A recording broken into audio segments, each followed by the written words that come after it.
Hello, my name is Rebecca Lepping. I am an assistant professor of neurology and a cognitive neuroscientist at the University of Kansas Medical Center. Today I'm going to speak to you on behalf of my co-authors on our paper Quality Control in Resting State fMRI, specifically focusing on visual inspection.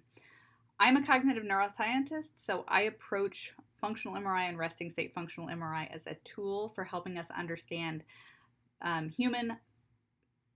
the human brain and human mind, but we also have a multidisciplinary team involved in this project, including statisticians, computational neuroscientists, experienced imaging data analysts, engineers, and additional members of our team. So it really is a multidisciplinary approach, and I'm very pleased to be with you today on their behalf to discuss this very exciting consensus of quality control for fMRI. I'd like to take a moment to acknowledge the Native peoples and their lands that our institution resides upon. If you're interested in learning more about that, you can use the QR code here for our formal land acknowledgement. So now I'd like to take a moment to potentially reframe this discussion. We've had many presentations, wonderful presentations today about some really unique and innovative ways to approach quality control, assessment, and correction. And I think it's important to keep in mind, why is it that we're doing this? Why is quality control so important? And obviously, we want to ensure that the data that we use in our analyses are of high quality, that we're not interpreting noise and reporting spurious findings that aren't replicable from one study to the next. This is really important in neuroimaging studies, where we often have very small samples and underpowered studies, but also important for understanding where the bias might come from. So even if we have a very large study of many hundreds of people, if there's a systematic bias, both in terms of statistical bias or bias in terms of enrollment and exclusivity, when it comes to making decisions about including people in enrolling people in studies, excluding data, we need to be considerate of that. So we as researchers have a responsibility to be good stewards of the data that participants are sharing with us, that they are being vulnerable with us. And so from the participant perspective, it's our responsibility to make sure that we're using these data in the most equitable way possible. But also, it's important that we have tools that allow imaging research to be more accessible to more people. Often imaging research is seen as a barrier because the tools are not very easy to use or very easy to understand. And so the more that we can make imaging research more accessible to more people, I think the better we'll all be. We've heard a lot today about some really innovative and exciting methods, automated methods for quality control assessment, quality control correction. And my presentation is not meant in any way to minimize that. Automated methods are critical for consistency, for replicability across studies. And when we're dealing with some of these very large data sets, critical for speed and efficiency of processing. Also, these methods yield quantitative metrics, which we can report and compare from one study to another to look at comparisons of data quality from one site to another, for example. But I'm going to show you a few different things today where we think that qualitative approaches are also very important and something that we should be considering in our analysis methods. Primarily because some artifacts or errors could be missed if all we're doing is focusing on quantitative metrics. And as I mentioned, quantitative metrics alone could be responsible for disproportionate and unequal data rejection for some populations, which could contribute to bias in our final product, final study. And so we've really found that a mix of qualitative and quantitative approaches is what yields the best results. So this is our approach. We actually start with quality control considerations during study design. And we are considerate of participant burden, what, how participants are going to be experiencing the scanning environment. We don't want to have a super long experiment, hours of testing before they do the scan, so that people are tired when they're doing the scan, potentially falling asleep, potentially moving more. So we could take those things into consideration during study design, as well as recruitment and enrollment. And then for data acquisition, we try to make participants as comfortable as possible with exposure to the scanning environment before the study and things like that. But our visual inspection starts actually with the unprocessed data. So as soon as the data are acquired, we actually look at all the data, and I'll show you that in just a moment. But then we process our data. We're using AFNI for our resting state analyses, and we are using a script-based approach, which is important for consistency and repeatability from one person to the next. We tend to use, to build our scripts from examples from AFNI ProcPy that we used example 11B in this case. And then we adjust those to our needs. But we also utilize the QC tools and metrics that are built into AFNI. So their new APQC HTML report is really, really handy and really helpful. But we also use some of the older tools at EpiReview and at SS Review Driver in cases where we need a little bit more information. And then we really incorporate these qualitative assessments throughout the analysis approach, throughout the analysis process. We use a tool called REDCap with forms that we've created to record all of these data, both the quantitative and the qualitative data, so that they're in the same place.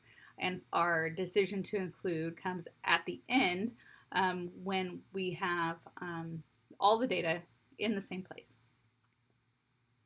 But the take-home message, which I'll give you sort of at the beginning of this presentation, is look at your data. If you remember nothing else from my presentation, remember to look at your data. So, as I said, the first visual inspection starts with our unprocessed data. And what that means is we actually open up the images and scroll through every single volume. We're looking for things like gross motion. You can see this brain sort of bouncing up and down. We're looking for incidental findings, so bright spots or dark spots on the image that don't appear to be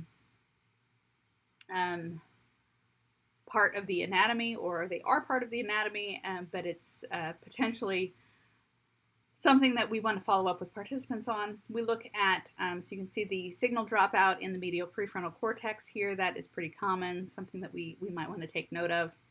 And then we record this information into REDCap. So the form on the right is an example of our REDCap data archiving. We're also at this stage making sure that the labeling of the IDs and the sessions are correct and expected, so that the scan that we have, we know that it goes to the person, and that we're linking up correctly with clinical or cognitive data that goes along with this. And this is really important for us because as data analysts of these images, even if we're on the study teams, we may not have, usually don't have, identifiable imaging data. We have de-identified data from the beginning. And so they're only labeled with an ID. And sometimes these can be mislabeled, and it's really important that at some point you have verified that the data that you have are the data that you expect to have. We also do a verification of the file names for each sequence, the number of files for each sequence, and the verification of the size of the files that match the expectations of the particular study, so that we know that the data we have are complete, and the data that we have are accurate in terms of each particular study.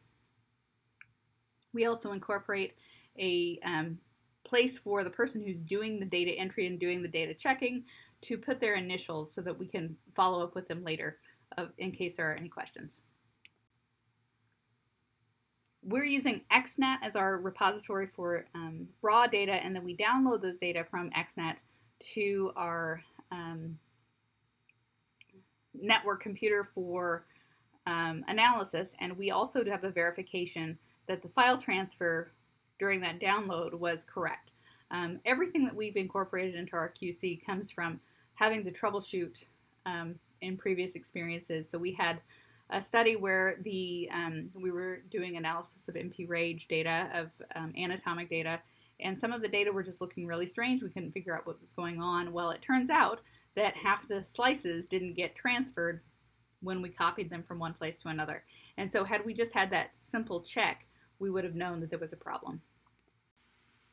So now we move on to the analysis. Again, we've used AFNI, and what you're seeing here are on the left our REDCap form, and on the right components of that REDCap form. Both of these documents are available in our paper and supplemental materials. So if you're interested in adopting these for your site, your studies, you're welcome to do so.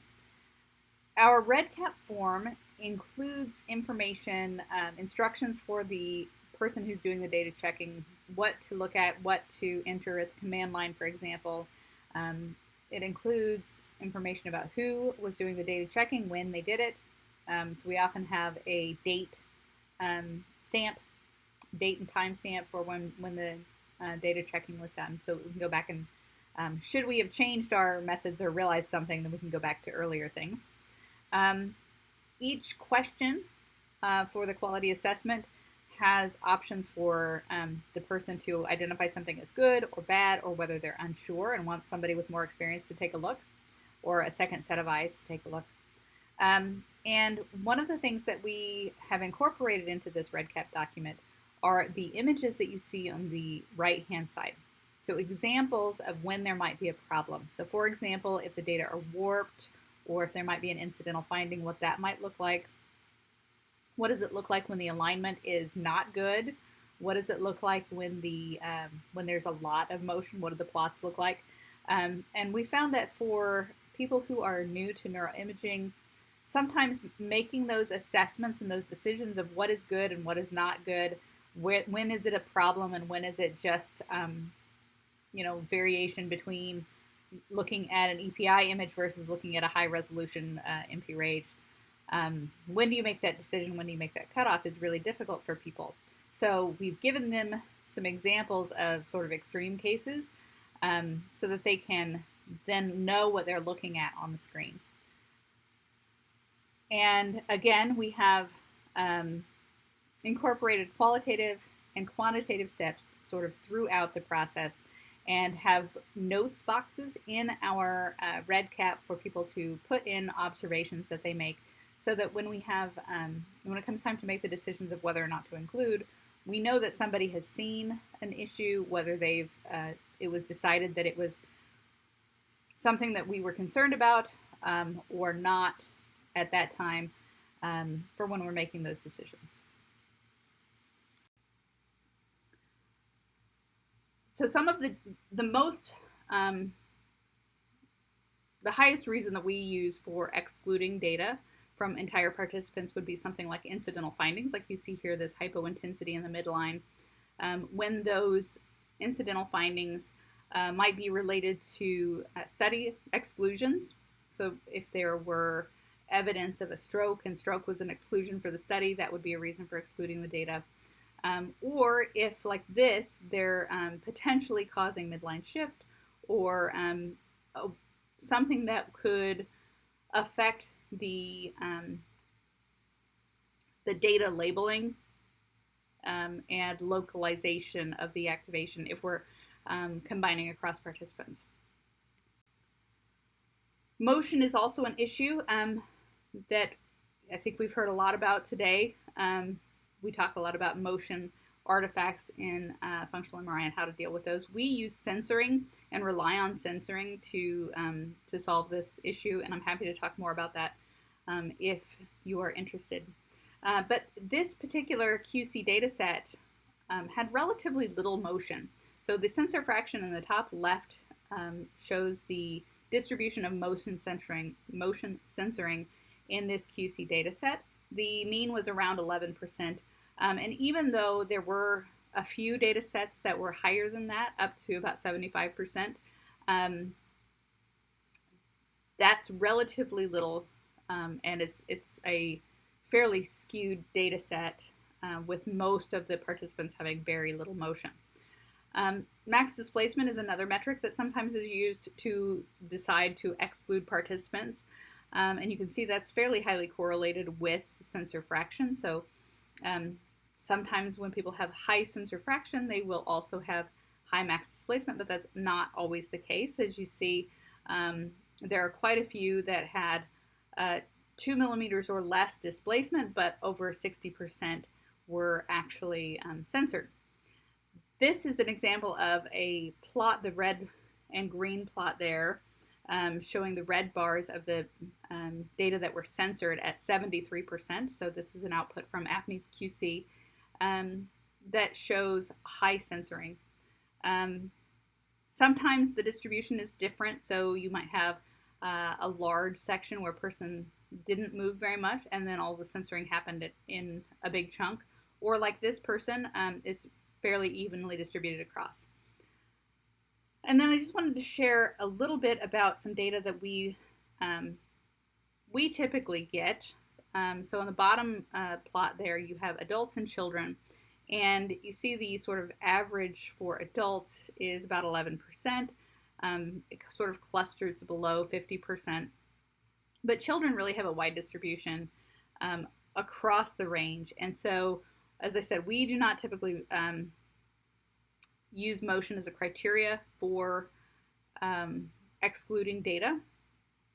We use censoring and then include the uncensored data in our analyses. And then the last thing I'd like to mention here is why quantitative measures alone may be insufficient or difficult to determine. So here's an example of an output from AFNI's summary quantitative metrics. You can see there's some motion, so the average motion, there was censoring of 47% for this case, but the TSNR is 175, not too bad, and it doesn't really look like there's much going on. But if you look at the images, it's very obvious that something is very wrong here. The functional data are flipped upside down, not aligned with the structural data at all, and the only thing that you can see to tell you that from the quantitative metrics is the dice coefficient. Usually that's 0.8, 0.9, in this case it's 0.06. So yes, if you're looking specifically for that dice coefficient and flagging it, you might be able to tell, but if you just visually look at the images, it's very obvious and anyone can see that there's something wrong here. So these are the scans that we excluded from our resting state analysis in our QC paper. Those were only for incidental findings, and those cases where the script failed, as I just showed you, we did not exclude for motion. And so the question then is, what are we doing differently than other people? Well, maybe nothing. It's possible that all of you are rigorously visually inspecting your data, and we just, ourselves included, are not doing a very good job of reporting it. But I think that it's important that we are intentional about making this a rigorous part of our quality control, that we're verifying at each step, because many of these are multi-step processes, and every time there is human input into the system, there's a potential for human error. And if you are troubleshooting at the end, you found an error at the end, it's much easier if you know at each step that the data going into that step have been of high quality than trying to backtrack and figure out where the problem was. Our center director and co-author on this paper, Dr. Bill Brooks, likes to use the phrase trust but verify. And so we trust that our analysis is set up properly. We trust that the computers are doing what they should be doing, but we always verify and make sure before we put that data into the final group analysis that we believe and trust that it is high quality. And again, that take-home message, look at your data. And also that we keep as many people in the analysis as possible. We censor corrupted data in terms of time points, but we try to keep the people into the analysis and use exclusion only as a last resort. A couple of training considerations in terms of accessibility, making research methods accessible for individuals. We think that our REDCap form, using those reference examples, really makes training quick and efficient. We've had great success training high school students and many others who are brand new to neuroimaging. And we've used a couple of different methods for making sure that the data checking is accurate and of high quality. In many cases, if we have the possibility to that an experienced analyst is on the team, that new trainees can do data checking until they are in agreement with the experienced analyst. And in those cases where we don't have an experienced analyst on the team, we can use double data checking, where we have multiple less experienced analysts doing the data checking, and then we verify against each other whether or not they agree. And finally, having that summary of both quantitative and qualitative assessments in the same place really does make this decision-making easy, and also easily adjustable for a particular study. But how do we report this? I think that we, again, can do better in how we report this. I've included here a few sentences of how we might describe that. So something like, data were visually inspected by trained data analysts. We can talk about whether or not that's sufficient. For data quality and completeness, including the presence of artifacts, incidental anatomic findings, or processing errors, data were excluded only if the findings revealed previously unknown study-related exclusions, such as stroke, or if the errors led to gross misalignment or unreliable signal. Decisions to exclude data were made by the lead investigator using a combination of quantitative and qualitative assessment. Reasons for excluding individual participants are provided in the consort diagram. And the consort diagram, if you are not familiar, is a table or a figure that you have in your paper that accounts for every single person that was touched for the study, from eligibility assessment through randomization and analysis, and with specific reasons for at each stage for why they were excluded. And I think that we can use this as a great place to put in our quality control rationale for each participant of who was excluded. I want to touch briefly on